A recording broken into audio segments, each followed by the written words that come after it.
Yellow tuna കേട്ടോ. ഞായറാഴ്ച തിങ്കളാഴ്ച അടിപൊളി സാധനം കണ്ടാ.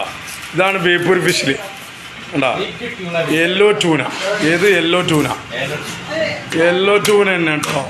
ഇത് അടിപൊളി സാധനമാണ്. രസമില്ലെങ്കിൽ കായ് പുരേ കൊണ്ട് തരും, അല്ലെങ്കിൽ ഗൂഗിൾ പേ അയച്ചു തരും. അതാണ് മീൻ. ആ ചൂടാണെന്ന് പറഞ്ഞിട്ട് പുറത്തിറങ്ങാണ്ട് നിന്നിട്ട് മീൻ കൂട്ടാണ്ട് നിന്നിട്ട് കാര്യമില്ല. അൽത്താപ്പേ മറിക്കടാ തല. ഇതൊന്ന് മറിച്ചോട്. എന്താ സാധനം എന്നറിയാം. 70 കിലോ ഉണ്ട്. എത്ര 70 കിലോ? മുറിക്കടാ. തല വേണ്ടവർക്ക് തല, പൂളക്ക് തല വേണ്ടവർക്ക് തല. കേദർ മുറിക്കുക. Yellow tuna. ഇതാ യെല്ലോ ടൂണ എന്ന് പറഞ്ഞു കഴിഞ്ഞാൽ ഗൾഫിൽ ടിന്നിലാക്കി പോകുന്ന സാധനം കണ്ടാ. ഇത് യെല്ലോ ഫിങ്ക് ഉണ്ടാവും ഇവിടെ ഉണ്ടാ. ചോര ഇല്ലെങ്കിൽ കായ് തരണ്ട. മുറിക്കടാ. യെല്ലോ ടൂണ കണ്ടാ.